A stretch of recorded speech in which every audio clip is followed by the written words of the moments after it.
The forest swallowed the last hint of daylight as we finished setting up camp.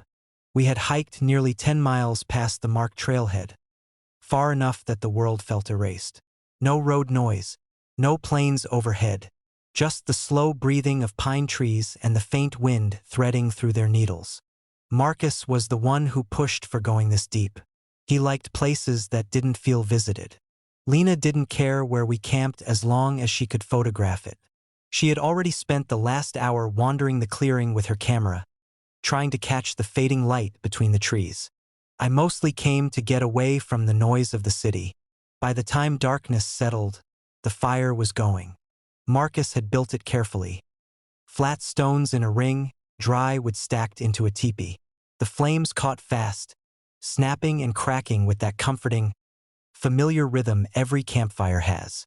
The glow pushed the darkness back in a warm circle. Everything beyond that circle looked impossibly black. I remember Lena staring into the trees for a long time before sitting down. "Feels deeper than it should," she said quietly. Marcus smirked. "That's the point." The fire popped loudly, sending sparks twisting upward into the night. And that was when I noticed it. Their campfire cast silhouettes of people who weren't there. At first, I thought it was just the trees. The flames stretched our shadows across the ground and up the trunks behind us, long, warped shapes that bent with the flickering light.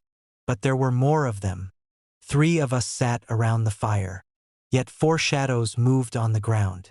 I leaned forward slightly, watching the shapes shift as Marcus adjusted a log. Our shadows jumped with the movement. The 4th one didn't. Stayed still for a moment, then slowly leaned in. I blinked. The shape was gone. Probably a branch, I told myself. Marcus was telling a story about a hiking trip he took in Utah. Something about nearly falling into a canyon while trying to photograph a storm.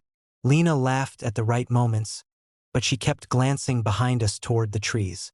Eventually she noticed. "Hold on." Marcus paused mid-sentence. Lena pointed toward the ground beside us. "Why does it look like there's someone sitting there?" The fire cracked softly. Marcus turned and looked. There were 4 silhouettes again. 3 of us. And one more. It looked like a person crouched beside Marcus. But there was nothing there. Marcus stood up slowly, brushing dirt from his hands.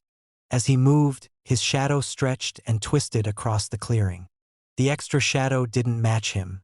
It lagged behind by half a second. Marcus froze. We watched the ground together. He lifted his arm. His shadow lifted with it. Then, just after, it did the same. But it lifted too far. The arm stretched longer than Marcus's, like rubber pulled thin. Lena let out a quiet laugh. "Nah, okay. That's weird." Marcus stepped backward, out of the firelight. His shadow disappeared, but the extra one stayed. It sat there at the edge of the glow, hunched like a waiting figure. The fire popped again, sending a burst of sparks upward. The shape dissolved in the shifting light. None of us said anything for a while after that. The forest had gone strangely quiet. Earlier we had heard insects buzzing and the distant rustle of animals moving through brush. Now the woods felt muted, like the trees were holding their breath. Even the wind had stopped. Marcus eventually sat back down. "Probably overlapping shadows," he said. "Trees, branches, whatever." Lena nodded, but she kept watching the ground. The fire burned lower as the night deepened. Cold air crept in from the darkness, slipping under our jackets. At some point Marcus added another log. The flames flared again, bright and strong, and the shadows returned. Only this time there were 5. They stretched across the dirt in a loose ring around us. 3 moved when we moved. 2 didn't. I noticed the first strange thing when Lena leaned forward to warm her hands. Her shadow bent toward the flames. The extra one behind her leaned the opposite direction, like it was pulling away from the fire. "Do you see that?" I whispered. Marcus nodded slowly. The shadows trembled with the firelight. Then one of the extra shapes raised an arm. None of us had moved. The arm lifted slowly and pointed toward the forest. Lena stood up so fast her chair tipped over. The shadow dropped its arm instantly. We all stared at the ground. For shadows again. Then 3. Then 5. They flickered in and out like figures stepping through a doorway. The forest beyond the firelight remained perfectly still. Marcus grabbed a flashlight and aimed it toward the trees. The beam cut through the darkness. Nothing. Just trunks and undergrowth. But when he lowered the light again, the silhouettes were waiting. 6 now. They stood among ours, tall and thin, stretching across the clearing. Their movements were wrong. Delayed. Out of sync. One shadow turned its head slowly toward Lena even though she hadn't moved. Another leaned closer to the fire, its shape sharpening against the ground. I realized something then. They weren't being cast from our side of the fire. They were coming from the forest. Like something out there was standing behind us in the darkness. Marcus seemed to realize it too. He swung the flashlight around again, scanning the tree line. Nothing. No shapes. No movement. But when the beam passed across the ground, the shadows scattered, stretching and shrinking as if startled.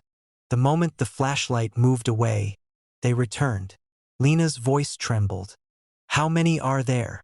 I counted. 7. Then 8. More kept appearing as the fire crackled. Not stepping into the clearing. Just forming inside the light. Marcus grabbed another log and tossed it onto the flames. The fire roared higher, and the silhouettes stood up. All of them. The clearing floor filled with tall shapes rising from the firelight like smoke becoming solid. Their outlines grew sharper. Long heads, long arms, and thin bodies that bent at strange angles. They weren't copies of us anymore. They were something else. Lena backed away slowly. The shadows followed her. Not her own. The others. 3 of them slid across the ground toward her feet. Marcus stepped forward, kicking dirt over the edge of the fire ring. The flames dipped slightly, and the silhouettes moved closer, like they were leaning into the light. A low sound drifted from the forest. Not an animal. More like wind passing through a hollow tunnel. Except there was no wind. The fire suddenly cracked loud enough to make us jump. And every shadow snapped its head toward Marcus. All at once, Marcus turned toward the trees again. This time he whispered something. "Guys!" His flashlight beam had landed on a cluster of stone shapes just beyond the clearing. We hadn't noticed them before. Half buried in moss. Rough pillars arranged in a circle. Old ones. The beam shook in Marcus's hand. Every pillar had a carved outline of a human figure etched into the surface. Tall, thin, arms raised, the same shape as the silhouettes. Lena stepped closer to one of the stones, and the moment she crossed the firelight, her shadow didn't follow. It stayed behind, standing beside the others. She gasped and jumped back, but the shadow didn't move. It remained there, frozen on the ground. Then slowly, it turned, facing the forest. The others did the same.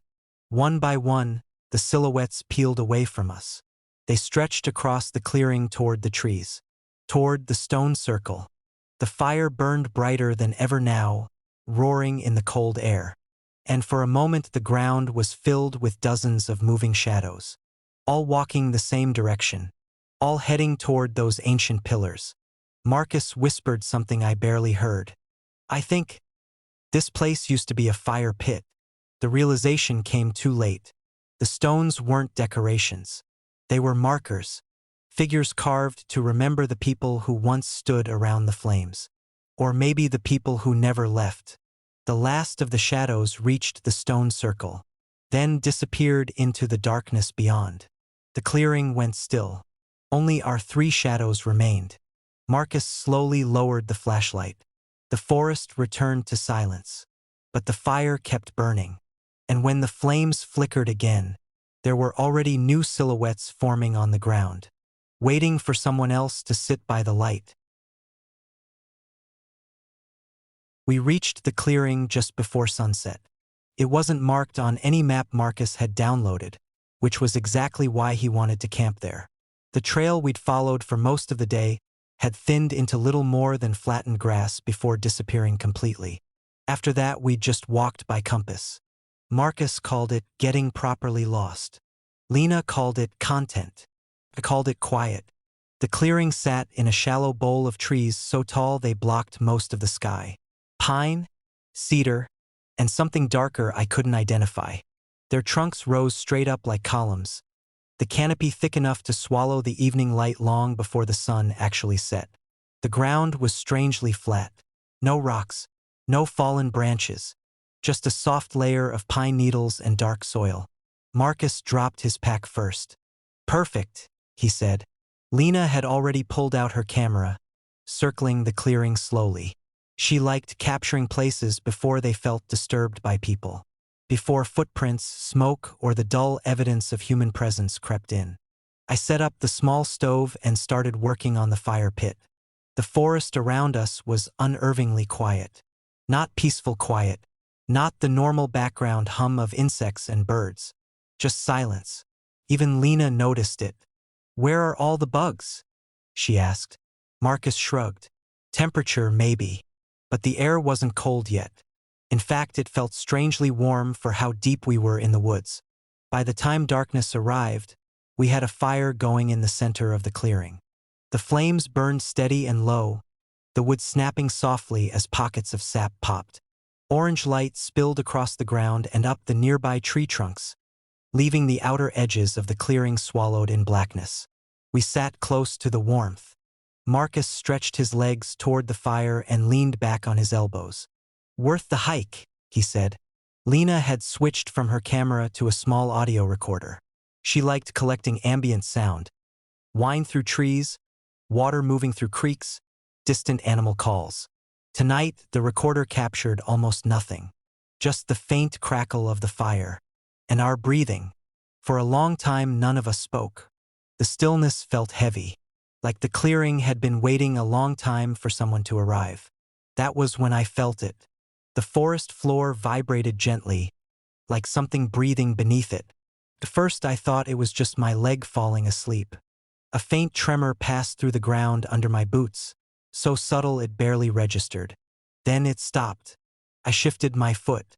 The soil was soft, slightly springy beneath the layer of needles.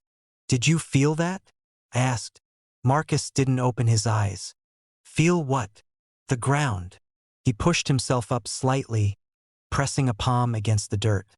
"Nothing happened." "Probably your pulse," he said. Lena was still holding the recorder near the firelight. "Hold on." She crouched lower, placing the microphone close to the ground. We waited. The fire cracked quietly. A minute passed. Then two. Marcus smirked. "Congratulations, you discovered dirt." But just as Lena reached to pull the recorder back, the soil shivered. A faint ripple moved through the pine needles. All three of us felt it. Marcus sat upright immediately. "What the hell was that?" The vibration faded as quickly as it came. I pressed my hand against the ground. The dirt felt warm. Not from the fire. This was deeper, like warmth rising slowly from below. Lena checked her recorder screen. "Something registered," she said quietly. Marcus stood and walked toward the edge of the clearing, shining his flashlight across the ground. The beam revealed something we hadn't noticed earlier. Stone shapes, short pillars no taller than 2 feet, half buried around the clearing's edge. There were dozens of them, maybe more. Their tops were worn smooth with age, but faint carvings ran along the sides. Marcus brushed dirt away from one with his boot. The symbol looked like a circle, or maybe a spiral. Lena stepped closer, crouching beside another marker. "These are old." "How old?" I asked. She shook her head. "Older than anything that should be this far from a trail." The ground vibrated again, stronger this time. The pine needles rustled softly as the soil lifted and settled. Marcus turned his flashlight toward the center of the clearing. "Did you feel that?" We had. It lasted longer now. 2 seconds. 3. Then stillness. The forest beyond the fire remained perfectly silent. No animals. No wind. Just the slow breathing of the flames. Marcus kicked lightly at the ground. Could be underground water moving. But his voice didn't sound convinced. Lena traced one of the carvings with her finger. It's not a spiral, she said. What is it? She looked up at us. A pattern. We walked over to see. The symbol on the stone wasn't random. It showed a curved line beneath a circle. Another curved line below that. Stacked shapes, like waves, or rising air. The ground trembled again. This time the vibration rolled through the clearing in a slow pulse. The soil lifted gently beneath my boots, then dropped. Marcus stared down at the dirt. That felt rhythmic. Another pulse, slightly stronger. The firelight flickered as if the ground itself had exhaled. Lena lifted the recorder again. Listen. We leaned closer. At first I thought it was static. Then I realized it wasn't. A low sound vibrated through the microphone. Deep, slow, like wind passing through an enormous hollow chamber. Except there was no wind. The ground pulsed again. Thump, a pause. Then another. Thump. Marcus stepped away from the fire. The moment he did, the vibration stopped. We waited. Nothing. He stepped back into the center of the clearing. Thump. The soil shifted again. Marcus froze. You see that? Lena nodded slowly. It reacts. To movement. To weight. The fire popped loudly. The ground answered with another pulse. Stronger now. The pine needles rippled outward in faint circles. Marcus moved quickly to the tree line and swept the flashlight across the forest floor. Thick roots twisted through the soil just beyond the clearing. Huge ones. Far larger than any tree we could see nearby. They disappeared beneath the dirt in every direction. Those shouldn't be here, Marcus muttered. The roots looked organized, like veins. Lena had moved to another stone marker. She brushed away a thick layer of moss. Underneath, the carving had been worn deeper than the others. 3 circles. And beneath them, a massive curved shape, like the outline of something buried. The ground pulsed again. This time the vibration rolled outward in waves that reached the trees. The roots shifted. Not much, just enough to notice. Marcus whispered something under his breath. Oh no! The fire crackled louder as if feeding on the movement. Another pulse. Stronger. The soil lifted slightly. Dropped. Lifted again. The rhythm had become clear now. A slow heartbeat beneath our feet. The ancient stones around the clearing trembled with each thump. Lena backed away slowly. What if this place isn't a clearing? Marcus stared down at the ground. What do you mean? She pointed to the markers. They're not decoration. Another pulse shook the soil. Thump. They're boundaries. The realization settled over us at the same moment. The trees around the clearing weren't random either. They grew in a perfect ring. And the roots beneath them all led inward. Toward the center. Toward the fire. Marcus kicked dirt across the flames. The fire dimmed slightly. The vibration weakened. Then stopped. We waited in silence. The forest remained perfectly still. Marcus looked around slowly. Maybe it just reacts to heat, he said. But his voice sounded hollow. He stepped closer to the center again. The soil twitched immediately. Thump. Lena grabbed his arm. Don't. But it was too late. The ground beneath the fire pit rose slightly. Just an inch. Then settled. The dirt split in a thin line that ran between the stones. A faint warm breath drifted upward from the crack. And far below us, something shifted. Not the ground. Something under it. The vibration returned. Louder. Stronger. Thump. The roots at the edge of the clearing flexed. Thump. The ancient markers trembled. Thump. Marcus stared down at the moving soil. I think, he whispered. Another pulse lifted the entire clearing slightly, like the slow expansion of lungs. I think we're standing on it. Lena's recorder crackled softly in her hand. The deep sound beneath the earth had changed. It wasn't wind anymore. It was breathing. Slow, ancient, and steady. The ground rose once more beneath our boots, then fell. And somewhere deep in the forest beyond the trees, something answered with another breath.